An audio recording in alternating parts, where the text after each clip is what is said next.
Hey there, and welcome to the Business of Business podcast. Here we are two daughters and their dad, seeking to inspire and educate you to follow your dreams of being in business by teaching you the business of being in business. The good, the bad, the humor are all parts of our unique perspective as an entrepreneurial family. Thanks for joining us. So grab a coffee, turn up the volume. Here we go. Hi, everybody, and welcome back to the Business of Business podcast, Two Daughters and Their Dad. I am your host, Staci J. Dempsey, and the J is very important because it's what brings all the joy. I have with me, per usual, thankfully, like always. Morning, everybody. Good morning. And we have with us, we're super excited. Today we have with us Michelle Tomko. And so welcome, Michelle. Hello. Hi. Good morning. And so, Michelle, why don't you start us off by sharing with us a little bit about who you are and what you do, and then later on we could get into some more details about that. Sure. My name is Michelle Tomko, and I'm a comedian living in Atlantic City, New Jersey. I'm originally from Ohio, where I studied and got a BFA in theater from Penn State University. I went on and did an apprenticeship at the Actors Theater of Louisville, then went into that gig worker economy. I've taught theater classes, taught comedy classes, performed in plays, summer stock things, doing stand-up comedy, hosting, emceeing, and have moved now into trying to have my own business where customers are coming to me for services for their weddings, for their special events, doing a lot of freelance writing, just out there being creative in any way I'm called upon to. So I know that we all checked out your some of your YouTube videos and clips and things like that. Absolutely hilarious. So thank you for sharing your gift with the world, because I was over here definitely cracking up on some days that I was kind of down and out. So appreciate that. When you say you've now starting a business where you're starting to do freelance, and is that something new and different compared to how you were working previously with what you just shared with us? It's not really new. The new part is just incorporating all of the electronics and technology that we have available to us. But when you are in a performance space, will always be these highs and lows and peaks and valleys. And you do these fantastic gigs, one night that are magical, and then you have to go find the next one, or you're in a play and the run ends, and now what? So that's one of the bigger challenges of being an artist, because you just don't get to go be a stand-up comedian from 9 to 5 Monday through Friday and have 5 weeks of vacation. I work on New Year's Eve and all the different times of the year. You're just kind of always on the hunt for the next thing. Jack, you look like you're getting ready to jump in. And one of the things I find interesting, Michelle, is that this is the business of. So, I think a lot of times people can think of people in your industry, in performing and all that is something different than a business. And the reason I bring that up is I was actually listening to a podcast. They were interviewing Hugh Jackman. And what was interesting is because he always referred to what he did as his business. I'm in the business of entertaining. Uh-huh. And so can you kind of just talk about that? Like, what does that, in terms of how you promote yourself? I mean, because obviously there is that business side. So can you speak to that? Yes. And again, it's one of the challenges. It's nice to be on podcasts like this, have the opportunity to point it out. People see the fun side of it and they see the excitement of it. And I think there are people that have the difficulty identifying it as a business, or as it being difficult, or as it being, you need a minute to warm up and get into it. I think there's an expectation to always be on, to always be funny. People in a regular 9 to 5 job have trouble getting their head around how much energy goes into the performance and also how much preparation goes into it. When someone calls me because their grandfather's turning 89, they want to do a roast, and you tell them the price, and in their head they're like, oh wow, for an hour? Like, it's just an hour. It's not an hour. I'm on the phone an hour with you contracting the gig and negotiating the gig. And then I'm driving to and fro an hour and then just getting ready and interviewing. If we were roasting Jack, then I'm on the phone an hour with all of you. And there's so much time that goes into it. And I think people just don't get their head around that because they just see that finished thing. I would cost a lot of money. I was going to say, Stace, can we remember this? Because I feel like this is a must. Start saving up. Yeah, saving up. We'll start working on Jack. Yeah, we've been struggling with like birthday ideas, like kind of like what do you get the man that kind of has everything? And so, we've kind of done the sentimental, stuff. But hey, a roast. Yes. I didn't even know I could do it, but now I do. So. You can, yes. You can visit michelletomko.com and there's a section there for that.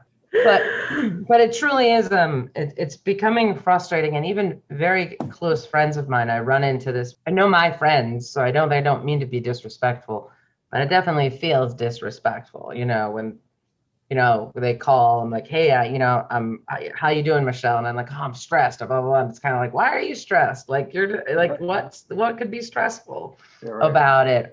Can you come to this pool party? And like, well, I have 2 gigs that day. I don't know. We'll just come over after. Like, like it's not or can you leave early? So things, just really disrespectful things. And again, it comes from people that love me, so they're not trying to be disrespectful, but those are even loved ones. They just kind of don't understand what goes into it, because it's just so different from what they're doing.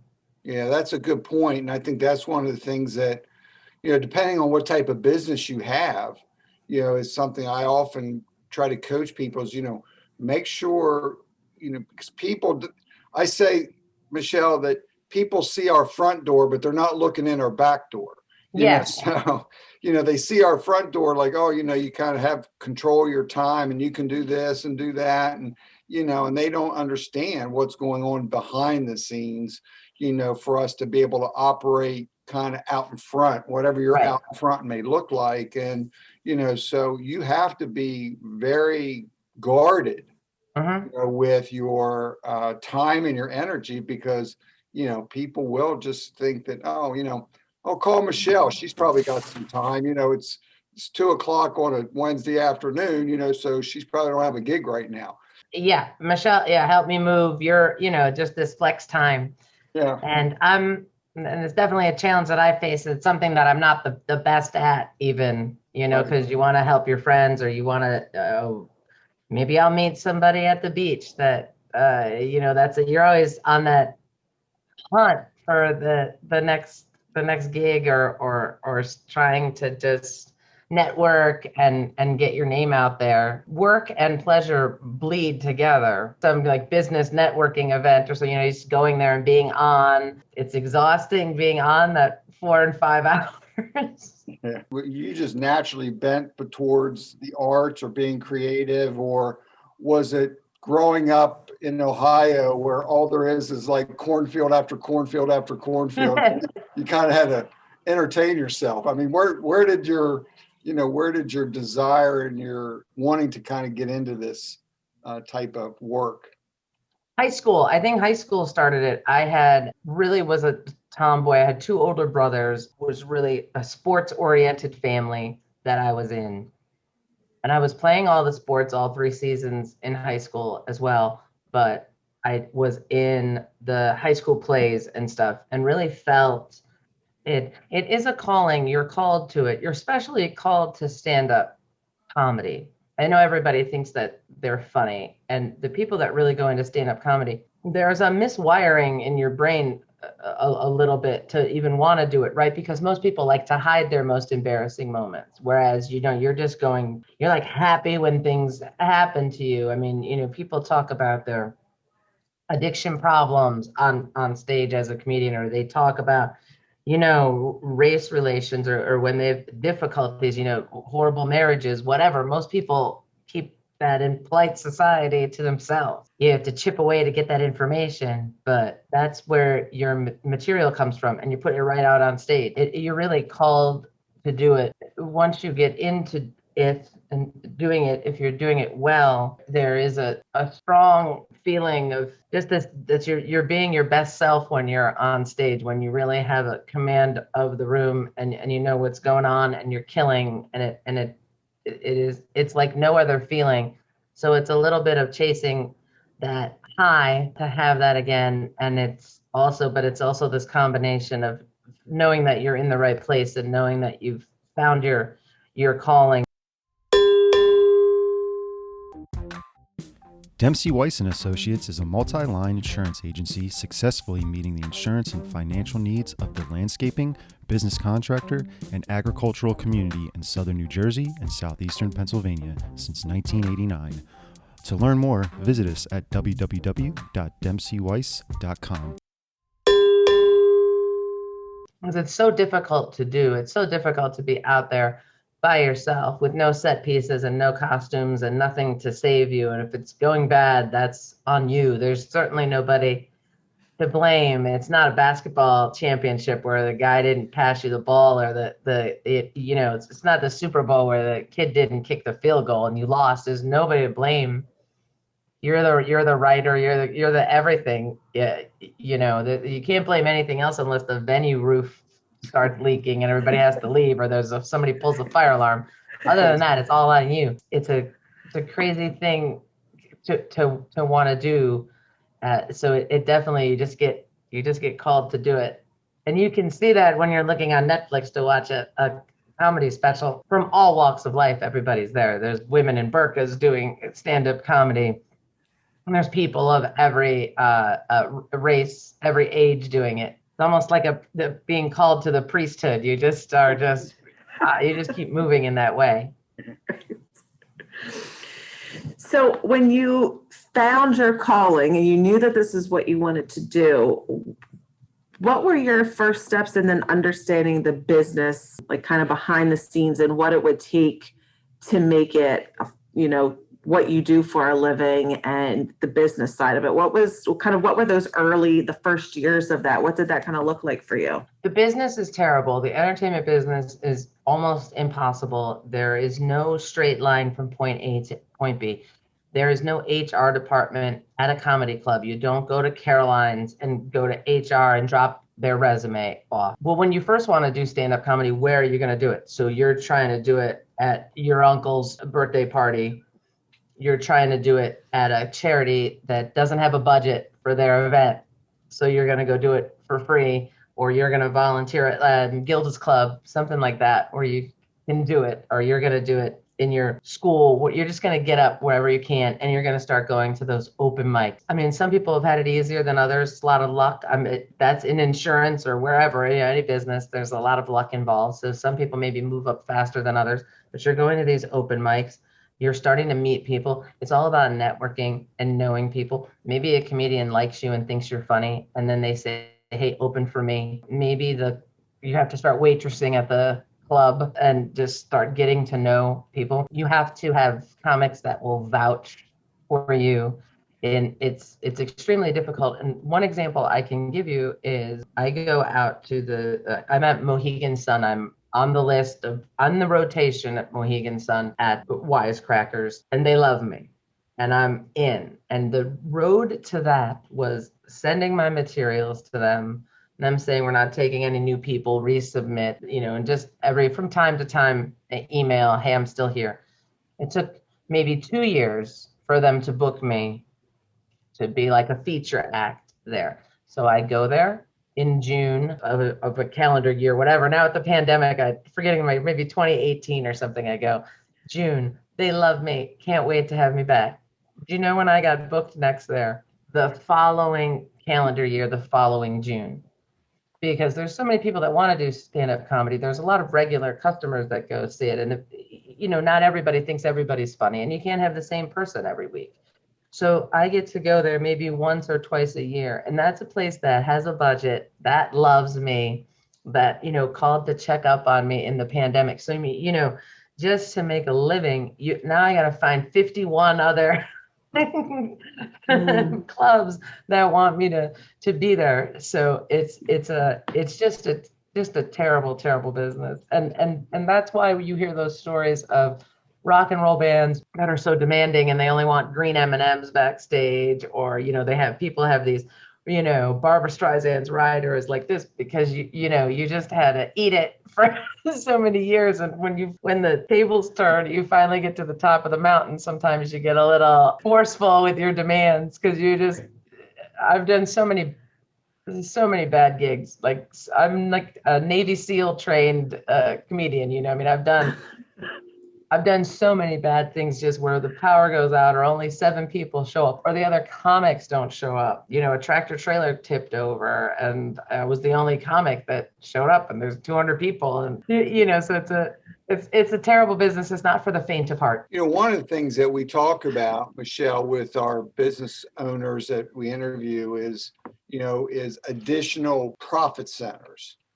Mm-hmm. So now it sounds like from, your introduction and talking that, now it's in addition to stand up, you're developing other profit centers for your business, that things that you can be doing to, hopefully generate some revenue for your businesses.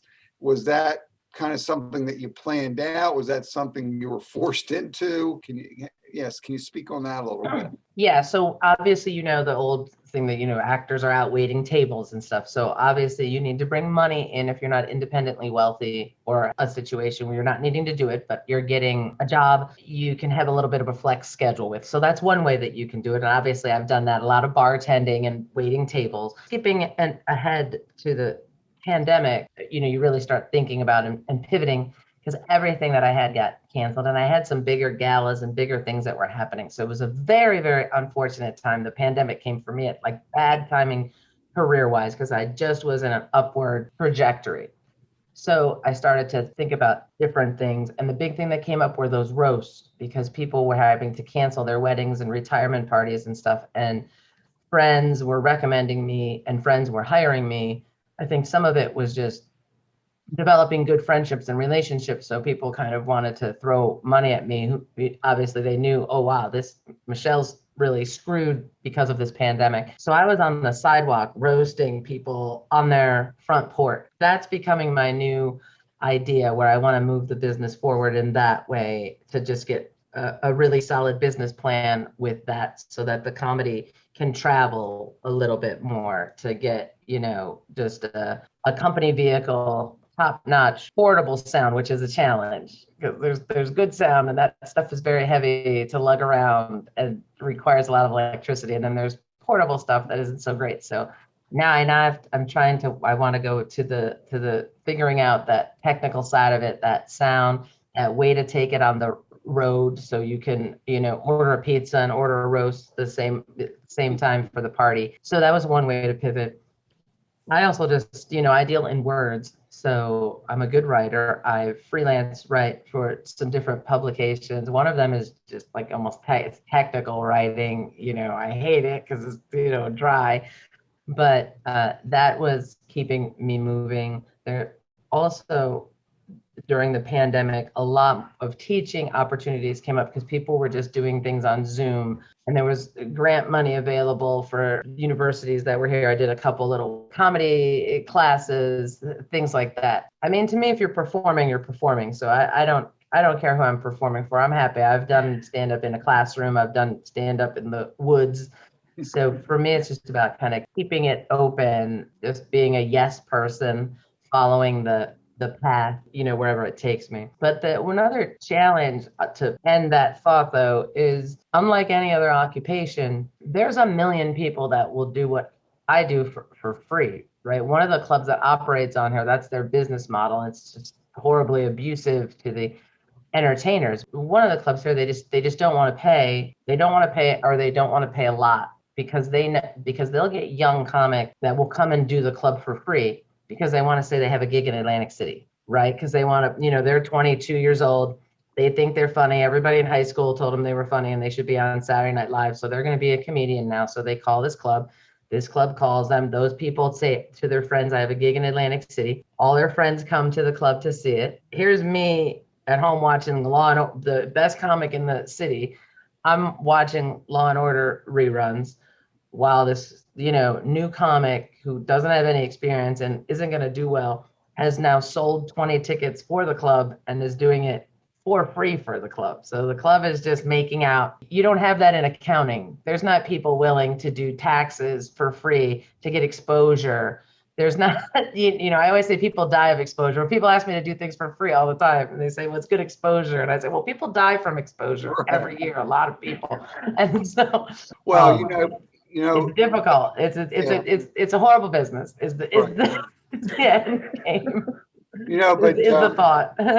But the interesting point of what you're saying there, though, is that is a parallel to a lot of businesses. Yeah, I mean, like in Jennifer's business, for example, I mean, yeah, she's not competing against someone doing hair for free, but she's certainly competing against people who are willing to do hair for a lot lower pricing point, than what she'll do it or her salon. So, and again, I think a lot of businesses have to come to grips with that. It's like, my competition, might be offering what is perceived to be the same thing at a lot lower price. So, so in that situation, did you kind of come up with something to say, all right, that maybe a way you could reframe what you do for money, but with that say, okay, here's the value I bring, though, even though you're paying me.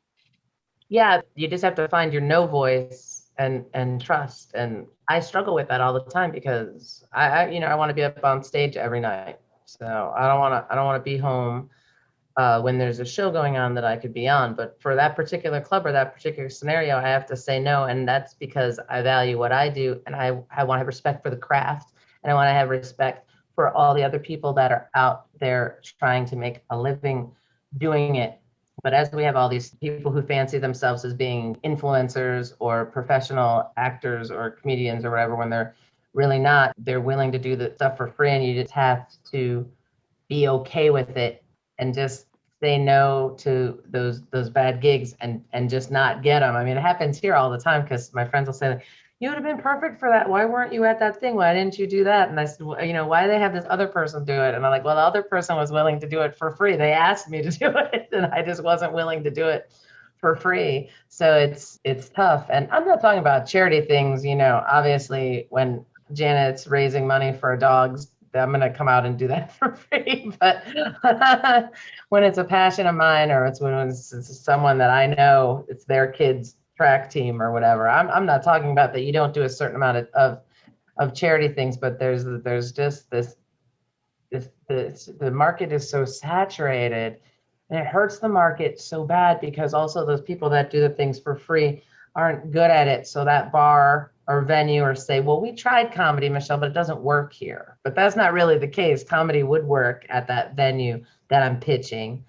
They just wanted to pay in chicken fingers, and there were people that were hungry that were willing to do it. And so where there was a bad show, and now that venue's burnt for comedy, they're like, we tried it, it was terrible, people left, it was offensive, and we don't want to do it. And then like, but that wouldn't have been the case if you'd had me do it and my guys do it. J Faith Hair Studio, centrally located in southern New Jersey. J Faith Hair Studio is the place to go to become the best version of yourself. Confidence in your appearance is always important, and a great hairstyle is an absolute necessity. Visit jfaithhairstudio.com to book your appointment today. How about I mean, have you ever used, like testimonials from your other gigs? I mean, is that something that's worked for you? Because again, I know in our business and certainly in social media, I mean, that's the most powerful testimonial out there, when you kind of get connected in and get those responses. But it would seem to me, getting some type of testimonial from those that you did not for free, to say, yeah, wow, it was a great night, and and here's why we would recommend hiring Michelle, type of thing. Definitely. I get referrals all the time, and I get tagged in social media all the time. I'll see that I get tagged, and someone will say, looking for whatever, looking for a juggler for this community picnic or something. But one of my friends will have seen that, and like, Michelle Tomko, like I get tagged all the time in crazy things. So that's nice. It really does. It pays to be nice to people. And I think people genuinely want to help me out. And I have a ton of friends who are always rooting for me and thinking about me and trying to help me out. Now, unfortunately, they're in real estate. They're in, it's funny. I've all of my good buddies aren't in the entertainment industry. It's just kind of how it fell out. So, my friends who are auto mechanics are trying to help me out as much as they can. So I think I need to foster some better relationships with people in the entertainment industry.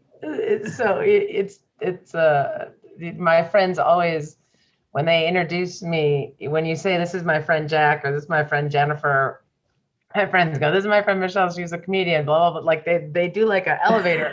They do my elevator pitch for me, and it's so great. I have a lot of people acting as my agents out there. They're not very good agents, but they're out there at least doing it for me.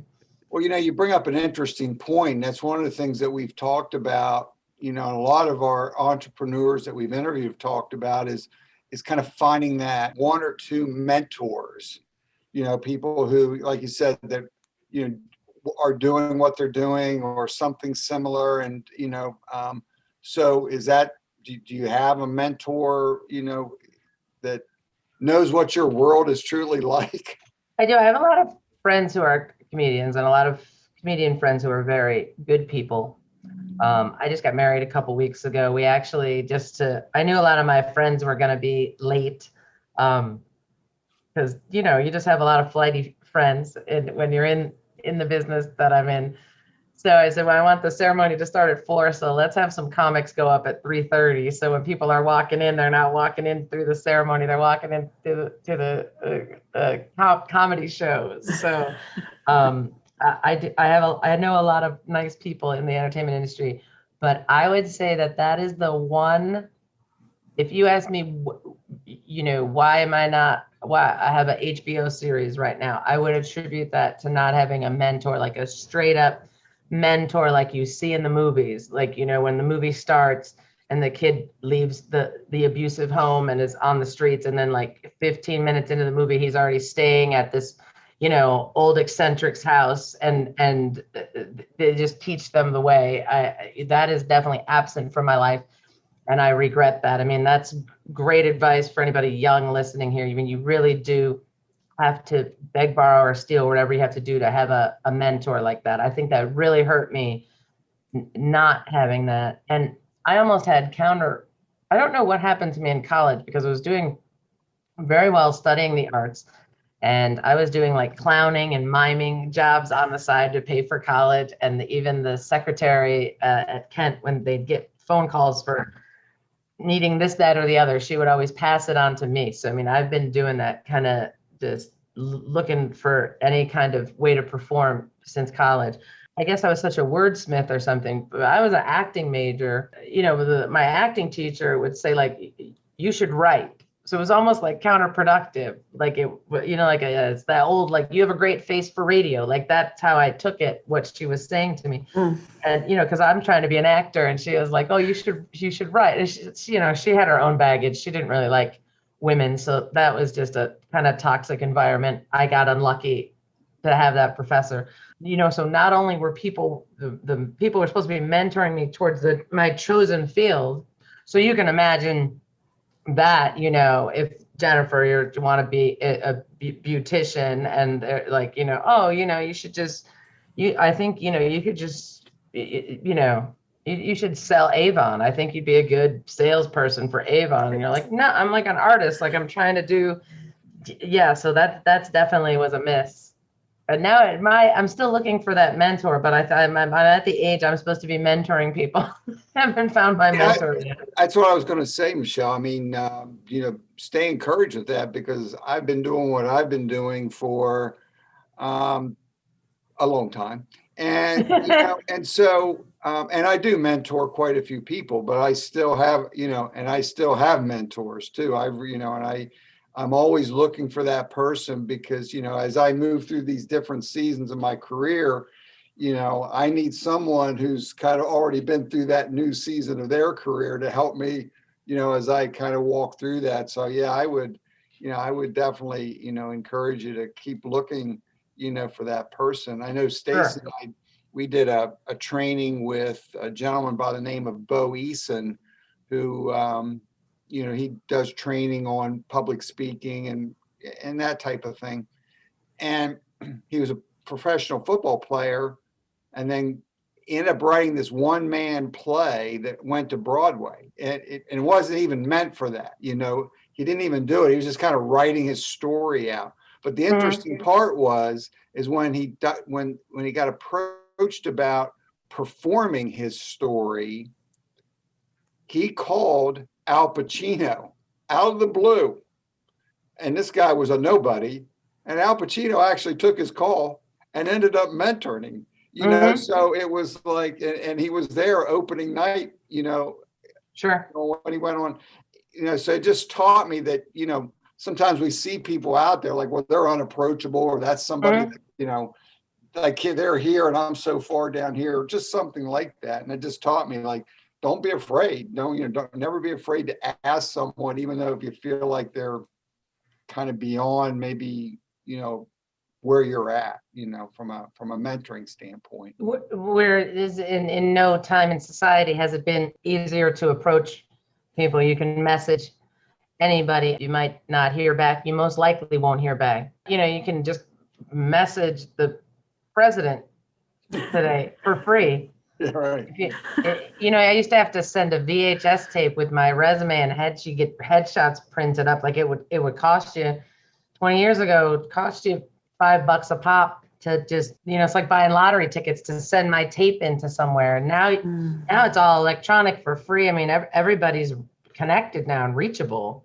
Again, you make another good point. That's one of the things that we talk about with our entrepreneurs is, what it costs to go in business even 10, 15, 20 years ago was ginormously expensive because you had to pay to have all this technology and, depending on the business, it could literally be millions of dollars you needed to get your business off the ground, where today it's a few $1,000s to get that same stuff because technology has really opened those doors. So I appreciate you bringing that up because, that's something we're always talking about to people who are thinking about opening a business.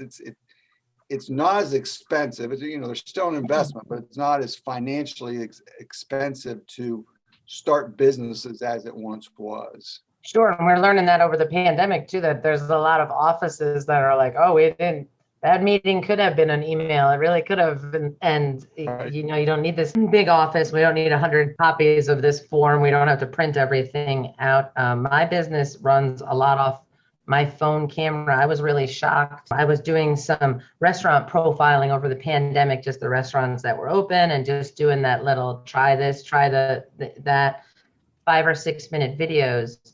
Online magazine would edit. And I said, oh, well, what do I use? This is my camera. I have this 4K camera.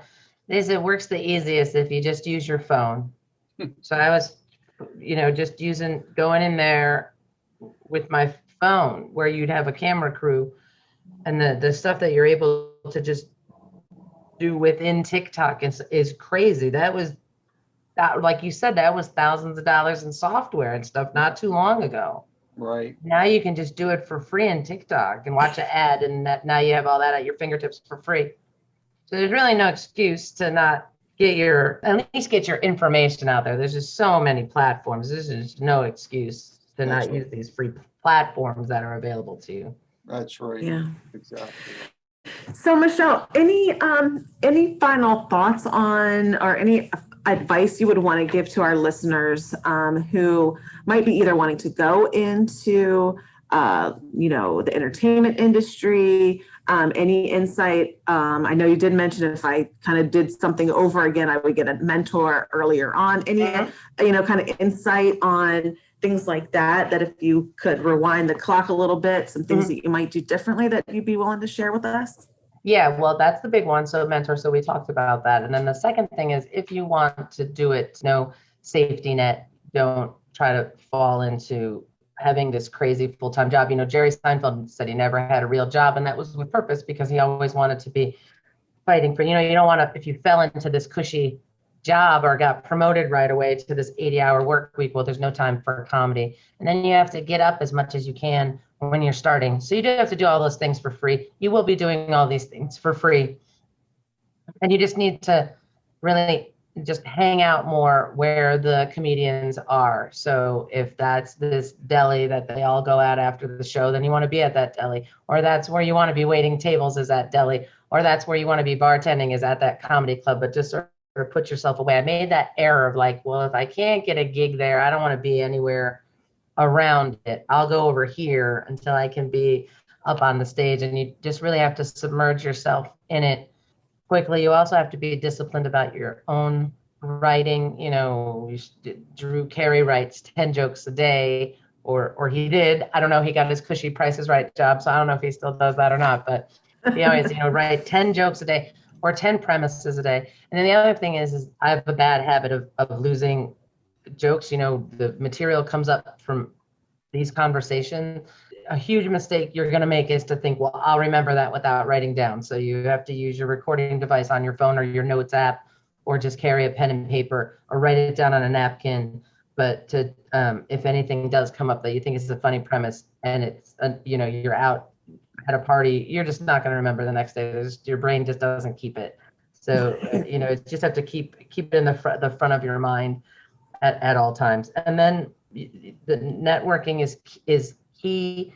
You absolutely have to know someone to get you into this club. And I don't mean anything nefarious or anything where the person's abusive. I'm just saying that's comics have to vouch. They will vouch for you. Yes, she's good. She's sober. She shows up on time. Use her. That's a part of my business. So you do have to be networking. You do have to be nice to people, and you do have to keep in touch with people and kind of stay on people's radar. So that's to get started in a nutshell. Yeah. I'll tell you, just what you described there, though, is I'm just sitting here amazed because, just as we've been talking about, what you just gave were so many great principles for any business owner, no matter what the output is, mentoring, networking. But the one you mentioned that I really liked there too was, taking the time to work on your craft every day. The writing and doing. And I think that's another big mistake that business owners, and as a matter of fact, was the topic of our last podcast, was, not just working in your business, but working on your business, Correct. So, even with, your situation, knowing that, hey, every day I've got to carve out some time to work on my business. It can't just be all this other stuff. If I'm not, I'm going to, grow stale, I'm going to lose something. And so many business owners find themselves just inundated inside their business that they never step back and say, I need to spend some time every day or, periodically stepping back and say, I got to work on my business now because I'm just too involved in the day-to-day. So that's another great principle you just shared there. So thank you for all of that. I met a drag queen, very like a world famous Dolly Parton drag queen, but he would always sit at the bar and go like, it's called show business, not show talent. Anybody has talent, it's show business. Like you got to work on your business. So he had this, the raspy voice, and just, but I thought, I always remembered that, because it is a business even. And yes, we just want to wake up and just be on stage every morning, but that's not what it is. I'm just going to get off with you and just start answering emails or sending inquiries and doing very fun things the rest of the day. That's right. Good stuff. Good stuff. Great conversation, Michelle. Thank you so much for being on our podcast, and definitely some nuggets in there, right? Jack and Jennifer, she definitely threw some. I feel like the best nugget should be, it's called show business. It's not show and tell. It's show business, not show talent. Everybody has talent. It's a business. So I love it. Well, thank you again. We really do appreciate it. So tell our listeners where they can find you on social media. I'm at Tomkomedy across all social media. My last name is Tomko. So all of my social media handles are TOMKOMEDY. There's also a MichelleTomko.com. And you can Google me and watch YouTube videos. If you get bored with Netflix, you can take a deep dive into Michelle Tomko just by simply Googling Michelle with 2 L's Tomko.